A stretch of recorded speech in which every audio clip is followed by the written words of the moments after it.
Pak Menhan juga agak salah ucap itu, menghimbau supaya demonstran tidak membakar, tidak merusak. Menurut saya itu salah sasaran himbauannya, Andromeda. Demonstran itu nggak akan merusak. Yang merusak pasti penumpang gelap. Gitu loh. Gitu.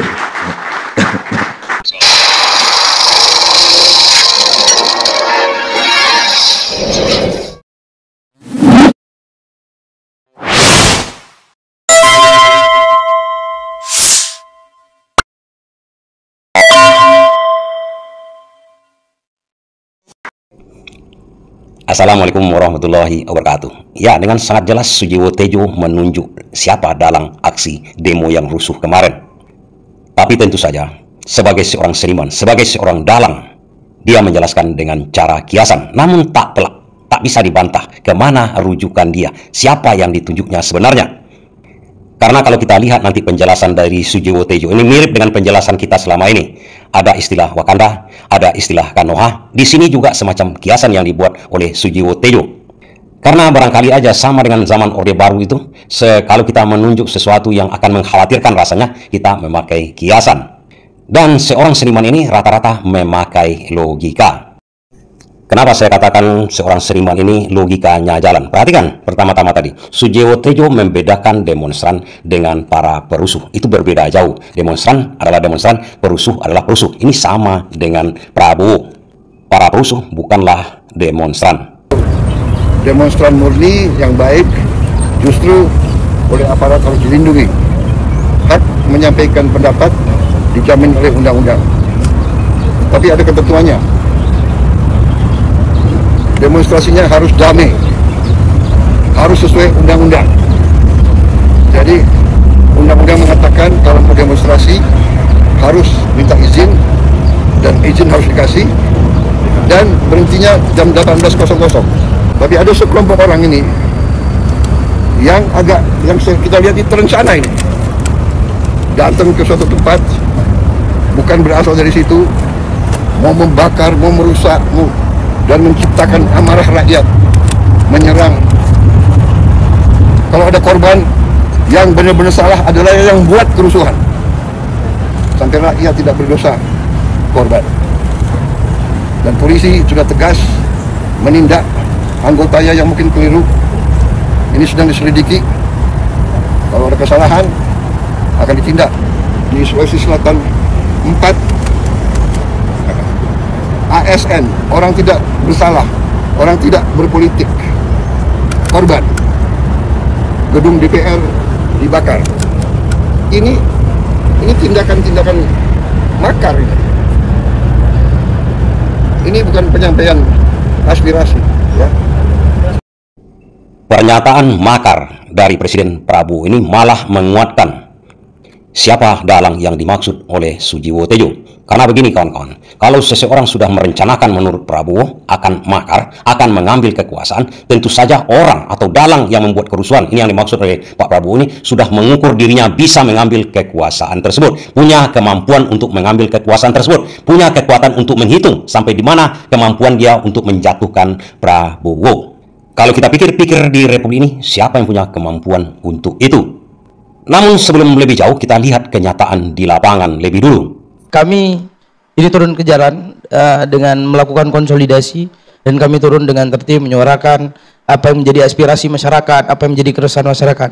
Namun yang kami sedikit kebingungan ketika setelah di pukul 6 atau terlambatnya itu pukul 7, itu ada pihak-pihak yang masuk dari arah yang berbeda menggantikan mahasiswa di situ. Nah, mungkin di berbagai macam cuplikan video kita bisa melihat bahwasanya mereka yang tidak menggunakan alma mater, menggunakan topeng segala macam. Nah, seperti itu mungkin yang bisa saya jelaskan. Teridentifikasi pihak-pihak itu tidak menggunakan alma mater, mereka berusaha untuk ikut membaur dengan kalian. Teridentifikasi siapakah itu? Ya, itu dia. Ada orang-orang atau oknum-oknum yang ikut berbaur bersama massa aksi dari mahasiswa yang pada akhirnya memicu keributan, kekeosan dan lain sebagainya mungkin. Berarti Anda membenarkan indikasi penyusup? Ya, memang benar, ada di lapangan. Iya, benar. Karena saya benar-benar di sini memastikan bahwasanya mahasiswa tidak sama sekali itu melakukan tindakan-tindakan vandalisme ataupun tindakan-tindakan anarkis. Artinya di lapangan sudah terjadi pembelahan. Perusuh itu adalah berbeda dengan demonstran, sama dengan Prabowo, sama dengan Sujiwo Tejo. Namun kalau ada pernyataan makar, pernyataan bahwa ada dalang di balik kerusuhan tersebut, tentu harus dijelaskan oleh pemerintah. Kalau kemudian soal penyusup, saya pikir negara harus bertanggung jawab membuat tim pencari fakta yang independen, bukan hanya menuding, tapi kalau itu benar kita senang dong kalau ada tim pencari fakta, kita juga kepingin tahu. Harus ada dibentuk tim independen supaya tidak ada terjadi tadi Pak Prabowo sampaikan gitu, hanya menduga-duga kan ini masyarakat. Pak Prabowo bilang ini ada dugaan makar, ini ada pihak-pihak mau dompleng. Kita nggak cukup puas di sana, kita butuh bahwasanya bentuk tim independen yang terdiri dari elemen-elemen masyarakat, termasuk Pak Ade Tejo, mungkin harus ada sana gitu ya, supaya rakyat percaya gitu loh. Jangan sampai nanti kita seolah-olah gitu ya, ini cuma untuk meredam nih. Persoalannya nggak bakal bisa selesai, yaitu apa? Kemiskinan dan kesenjangan sosial yang merata. Baik, Bang. Di sini ada keraguan elemen masyarakat bahwasanya dalang itu bisa jadi tidak ada. Boleh dikatakan ini adalah aksi ya, atau adanya hukum sebab akibat. Ada ketidakpuasan, ada orang yang marah, orang yang melampiaskan amarahnya macam-macam. Ada yang cuma sekedar berorasi, ada yang memang merusuh. Coba kita agak naik ke atas, kita lihat pandangan seorang pengamat politik. Apa dan siapa dalang di balik kerusuhan ini? Itu yang penting sama kita kan? Menurut saya kompleksitas aktor di balik protes. Nah ini harus, semuanya harus jujur, kita harus bisa mengungkap siapa orang-orang di balik kasus demo itu. Kita harus mengungkap siapa dalang di balik aksi demo tersebut.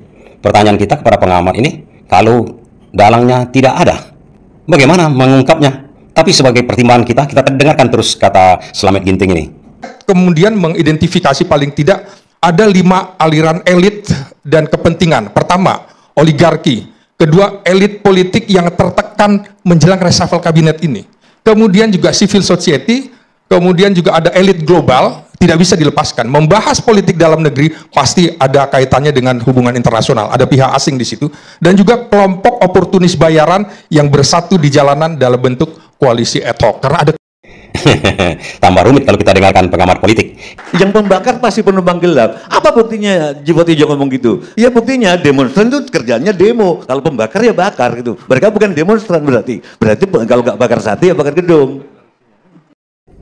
Supaya kita tidak pusing, kita cari yang sederhana penjelasannya, yang masuk akal. Karena Tuhan itu memberikan kita akal untuk menganalisa kejadian-kejadian di alam ini seluruhnya dengan cara sederhana.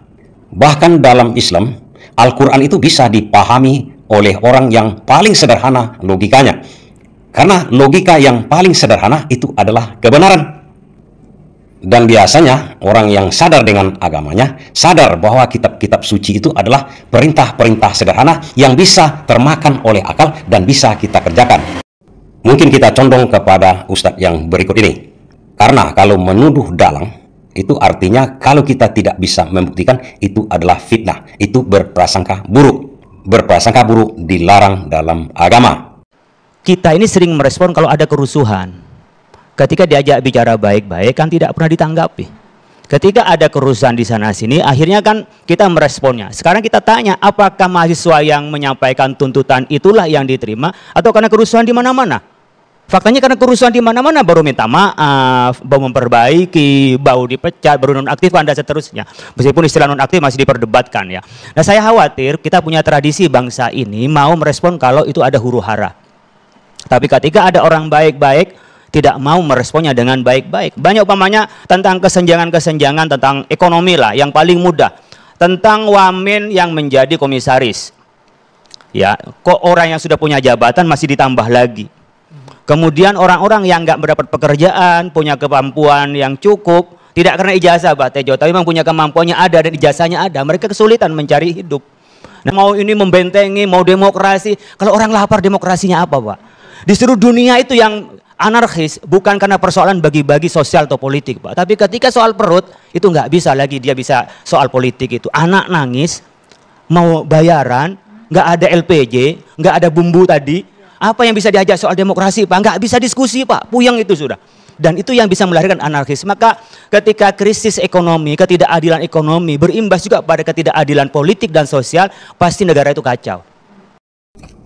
Artinya Ustadz ini memilih tidak menuduh ada dalang di balik kerusuhan tersebut. Ini akibat situasi, siapapun bisa jadi dalang. Karena ini urusan perut, urusan ketidakadilan. Ngomong apapun kalau perut lapar, tak ada cerita. Bahkan dalam Islam, kalau perut kita lapar, kelaparan berapa hari, ada babi di depan mata kita makan. Halal bro.